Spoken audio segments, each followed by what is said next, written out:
이렇게 어색해지는 그러니까요. 걸까요? 전 진짜 나가고 싶어요. 그쵸. 그런 거 안 해주셔도 돼요. 그래요. 제가 알아서 좀 우리가 편하게- 편집할게요. 제가 편하게 할게요. 우리가 불편하게 컷 하네, 편집할게요. 되게. 안녕하세요.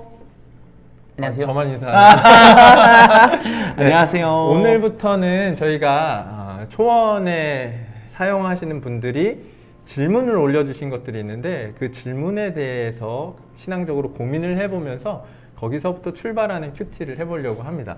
질문 중에 이런 질문이 있더라고요. 예수님 애플워치 써봤음? 네. 저는 갤럭시 워치. 저도 갤럭시 워치. 예수님 갤럭시 워치는 써봤고 애플워치는 안 써봤다. 네. 네, 그렇죠. 네. 네.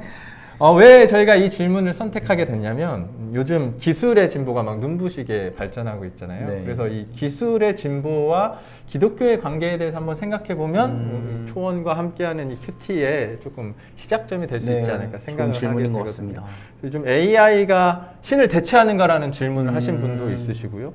또 이 AI 앞에 주님이라는 단어 때문에 이게 혹시 신성모독 아니냐라고 이렇게 생각하시는 분들도 있더라고요. 네. 그래서 우리가 그런 부분에 대해서 좀 생각을 해보면 어떨까라고 하는데 좋습니다. 왜 이런 질문을 하셨을까 생각을 해보니까 네.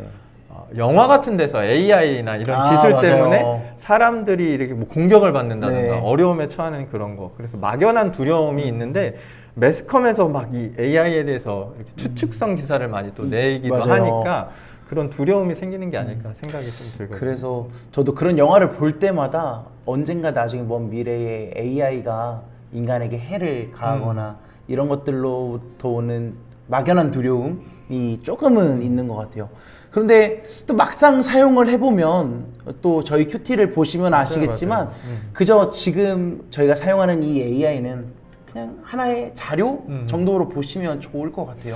블로그 글 보셨어요? 막 저희가 영혼을 판 것처럼 네. 목사가 스스로 무덤을 파겠습니까? 이게 그냥 예를 들어서 주석책을 저희가 활용하는 것처럼 그렇죠. 하나의 자료로 활용하는 건데 네.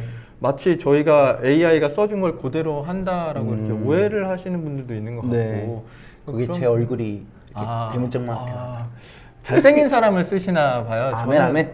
네, 마음이 좀 상하지만 네. 네, 그래가지고 AI를 활용하는 것과 네. 우리가 AI에 매몰되는 건 다른 문제가 그렇죠. 아닐까라는 생각을 좀 해보게 되거든요. 저희가 무조건 이 AI나 기술의 진보가 나쁘다라는 인식을 조금은 이제는 다른 차원으로 접근해야 될 필요는 있을 것 같아요. 이 기술을 어떻게 하면 더 선용할 수 있을지에 대한 차원까지 저희가 고민을 해봐야 되는 부분인 것 같습니다. 이런 기술의 진보가 혹시나 인간에게 피해를 입히거나 해를 가하거나 이럴 수 있을지 제가 AI한테 한번 물어봤거든요. 그랬더니 돌아오는 답변은 단지 기술은 기술일 뿐이다. 그렇죠. 그리고 절대로 이 기술이 사람을 대체할 수 없는 영역이 있다라는 것이 AI한테 돌아오는 답변이었습니다. 우리가 이용해봐도 그런 것 같고 저도 그 질문들에 보니까 관계성은 이렇게 하나님과의 사람의 관계와 사람과 사람과의 이 공동체성, 관계성은 사실 AI가 대체할 수 없다라고 그렇죠. 얘기를 하더라고요. 사용해본 저희도 그래요. 기술은 맞아요. 기술일 뿐이고 사람을 대체할 수 없다. 왜 그런 생각을 하게 됐냐면 굉장히 허술한 부분도 사실 있어요. 막연한 두려움을 갖고 있지만 직접 접해보면 AI가 자기가 애플워치 써봤다고 답을 하더라고요. AI가 어떻게 애플워치를 써봐요. 그렇죠. 그러니까 사람들이 정해놓은 범위 내에서 그냥 작동하는 거거든요. AI도. 굉장히 허술한 부분도 많아서 걱정할 수준은 아닌 것 같다 생각을 또 하거든요. 걱정하시는 분들은 능력들에 대해서 조금 걱정하시는 부분들이 있는 것 같아요. 그냥 단순한 몇 번의 검색으로 질문으로 인간이 알 수 없는 조금은 딥한 영역의 부분까지 모든 인터넷을 통해서 알려주니까 그런 기능 부분들은 조금 깜짝 놀랄만 하더라고요. 그래서 그런 능력 때문에 우리가 사실 막연한 두려움을 갖는 것도 사실이고 네. 또 그거를 그러니까 나쁘게 사용하면 컴퓨터도 나쁘게 사용하시면 그게 그렇죠. 문제가 되는 게 아닌가 그런 생각이 들거든요. 그렇다면 목사님은 네. 이제 AI를 사용해 보셨잖아요. 네, 그렇죠. 저도 사용해 보면서 느낀 바가 있는데 이 AI를 사용하면서 어떻게 대해야 될까, AI를 어떤 것으로 우리가 바라봐야 될까라고 생각할 때 또 AI가 내려준 답변은 그거더라고요. 윤리적으로 사람들이 책임감 있게 쓰면 된다. 저는 이 부분은 상당히 공감하는 부분이거든요.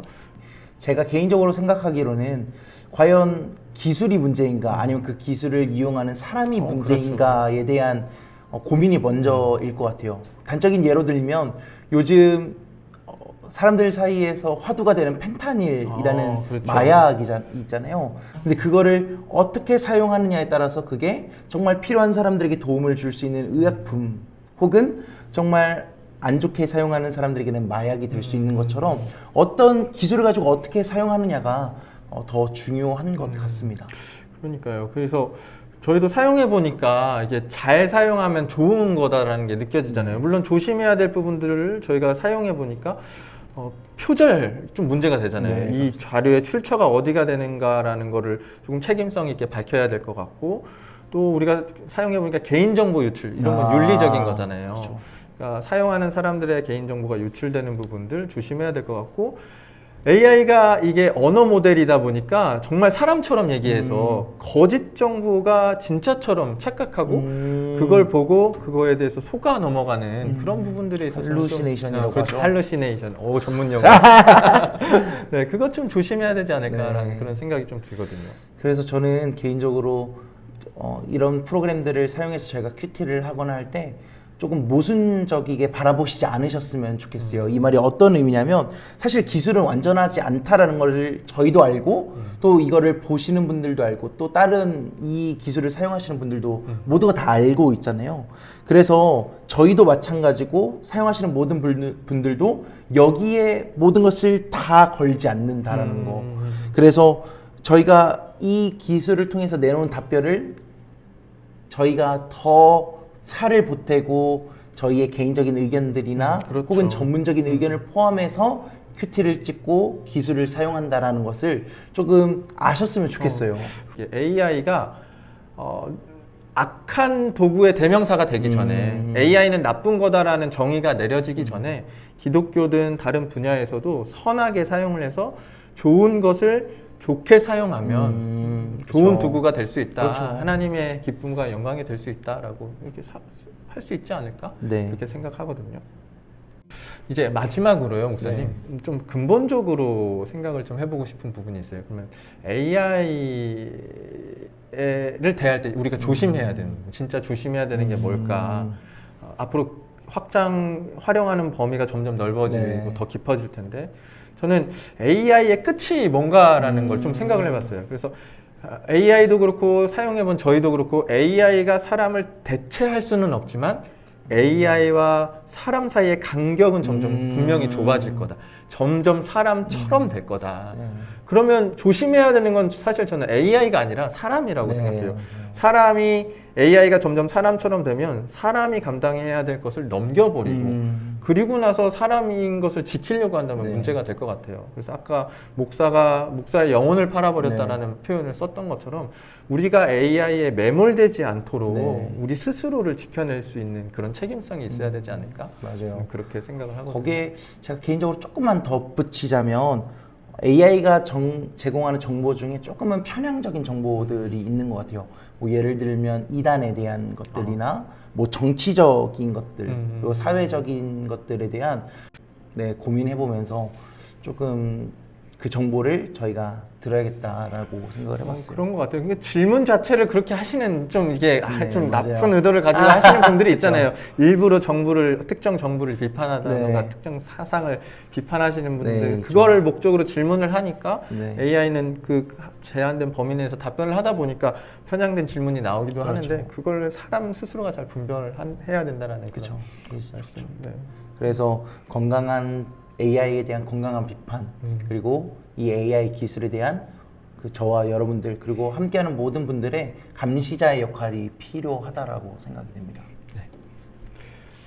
여러분은 저와 이동찬 목사님의 대화를 어떻게 들으셨나요? 저희는 그렇게 생각합니다. AI를 포함한 이 시대의 최첨단 기술들도 하나님께서 우리에게 선물로 주신 겁니다. 선하게 지으셔서 선하게 사용하라고 우리에게 주신 것이죠. 문제는 우리가 그것을 어떻게 대하느냐인 것 같습니다. 우리가 감사함으로 그것을 받아서 하나님이 계획하신 뜻에 맞게 사용한다면 이 세상을 아름답게 하고 하나님을 기쁘시게 하는 도구가 될 거라고 저희는 믿습니다. 이러한 맥락 속에서 오늘 디모데전서 4장 4절의 말씀인데요. 하나님께서 지으신 모든 것이 선함에 감사함으로 받으면 버릴 것이 없다라는 말씀입니다.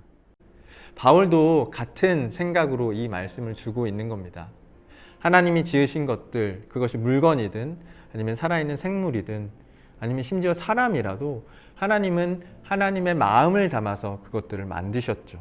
그리고 우리에게 선물로 주시는 겁니다.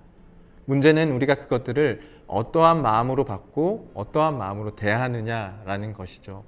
우리가 감사함으로 그것들을 받아서 하나님께서 기뻐하시는 방향으로 대하고 그것들을 활용한다면, 사람끼리는 서로 그렇게 아름답게 사랑한다면 하나님이 원하시는 아름다운 하나님의 나라가 이루어질 수 있다라는 겁니다.